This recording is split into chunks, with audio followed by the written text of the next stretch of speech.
Rajpusp and welcome to Learner Eyes by Vijay Rajpusp. We are going to discuss today convergent and divergent thinking. This is related to CTET, CDP section, paper 1 and paper 2. Convergent and divergent thinking. इसको बताने से पहले सबसे पहले मैं आपको thinking के बारे में बता दूं. Thinking. What is thinking? Thinking is the ways of all the activity और प्रोसेसेस. चिंतन सभी संज्ञानात्मक गतिविधियों या प्रतिक्रियाओं का आधार है. यानी अगर हम एक लाइन में कहें तो thinking is the cognitive functions. Thinking के दो टिप्स हैं, कन्वर्जेंट एंड डाइवर्जेंट.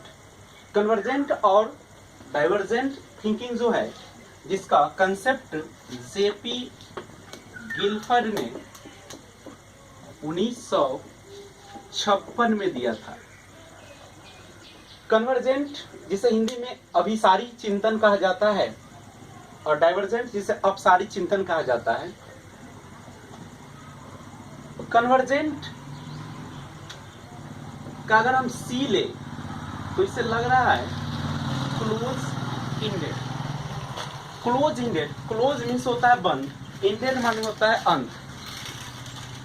यानी जो हमारा कन्वर्जेंट थिंकिंग होता है वह क्लोज इंडेड टाइप्स होते हैं. यानी वन बेस्ट सॉल्यूशन, बहुत सारे फैक्ट से एक सॉल्यूशन की तरफ जो हम आते हैं वह हमारा कन्वर्जेंट थिंकिंग कहलाता है.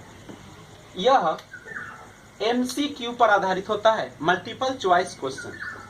यानी आपके पास ऑप्शंस होते हैं और उसमें से हम एक को चॉइस करते हैं. जैसे अगर आपसे पूछा जाए कि what is the capital of Bihar, तो इसका एक ही बेस्ट सॉल्यूशन होते हैं और वह है बिहार. अगर हम आपसे पूछे कि 8 + 3 = व्हाट, तो मेरे पास एक ही बेस्ट सॉल्यूशन है और वह है 11. यानी हम बहुत सारे फैक्ट से एक सॉल्यूशन की ओर बढ़ रहे हैं. और जैसे इसको देख सकते हैं कि यह जो है सारा जो है हमारा वह फैक्ट है, ये सारा, और ये सारे फैक्ट, सारे तथ्य एक सॉल्यूशन की ओर हमें इंडिकेट करते हैं, फाइनल सॉल्यूशन. यानी सिर्फ चॉइस तो बहुत होते हैं लेकिन हमें एक ही सॉल्यूशन होता है. और ये हमारे मेंटल एबिलिटी पर भी निर्भर करता है, मानसिक क्षमता और याददाश्त, मेमोरी. आप जितना ज्यादा आपकी मेमोरी अच्छी होगी उतनी ज्यादा आप उसको अपने दिमाग में रखेंगे और उतना ही ज्यादा आप उसको तेजी से हल करेंगे. दूसरी तरफ अगर डाइवर्जेंट थिंकिंग की अगर हम बात करें, अपसारी चिंतन.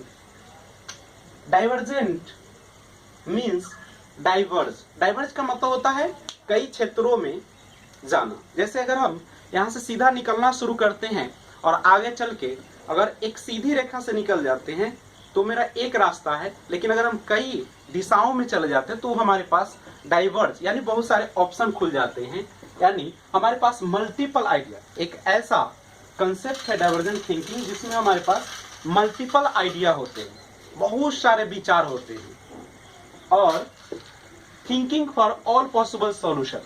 अगर हमारे पास कुछ भी होते हैं तो सारे, उसके लिए बहुत सारे विचार होते हैं और सबका विचार एक ही वह जरूरी नहीं है, लेकिन ये रूढ़िवादिता पर आधारित नहीं, वो गलत भी हो सकता है. और जैसे आप देख सकते हैं यहाँ पे हमारे पास समस्या एक है लेकिन इसके लिए सॉल्यूशन जो है बहुत सारे हैं. यानी एक समस्या के लिए बहुत सारे हमारे पास सॉल्यूशन मौजूद है. डाइवर्जेंट थिंकिंग में हमारे पास बहुत सारे पॉसिबल सॉल्यूशन होते हैं. जैसे अगर आपसे पूछा जाए कि 11 कैसे बनेगा, तो आपके पास बहुत सारे उसमें ऑप्शन है. आप इसे 1 + 10 भी कह सकते हैं, 2 + 8 भी कह सकते हैं, 2 + 9 भी आप बोल सकते हैं, 3 + 8 भी बोल सकते हैं. यानी आपके पास जो है बहुत सारे सॉल्यूशन मौजूद हैं, यानी बहुत सारे आपके पास विचार हैं. और डाइवर्जेंट, कन्वर्जेंट सिंगल सॉल्यूशन की बात करते हैं. सिंगल सॉल्यूशन का मतलब होता है कि बहुत सारों में से एक को चुनते आप. जैसे अगर मैं आपसे पूछूं कि डू यू ईट, तो आप बोलेंगे यस या नो, मेरे पास सिंगल सॉल्यूशन। लेकिन डाइवर्जेंट थिंकिंग जो होता है मेनी सॉल्यूशन की ओर बात करते हैं। जैसे अगर मैं आपसे पूछूं कि वाई डू यू ईट, आप खाना क्यों खाते हैं, तो आपके लिए बहुत सारे ऑप्शन होते हैं उसमें। कन्वर्जेंट थिंकिंग जो होता है लीनियर थिंकिंग होता है, यानी एक रेखीय चिंतन की बात करता है, एक दिशा में सोचते हैं। जबकि आपका डाइवर्जेंट थिंकिंग जो होते हैं यह आपके नॉट रिजिड, यानी किसी चीज पर वह अड़ा नहीं होता है, सुदृढ़ नहीं होता है, वह बहुत सारे अपने अपने विचार को पेश करते हैं। फ्लेक्सिबल होते हैं, यानी उसमें लचीलापन होते हैं, बहुत सारे आपके पास विचार रहते हैं। और यह जो होते हैं इमेजिनेशन, आपकी कल्पना पर निर्भर करते हैं।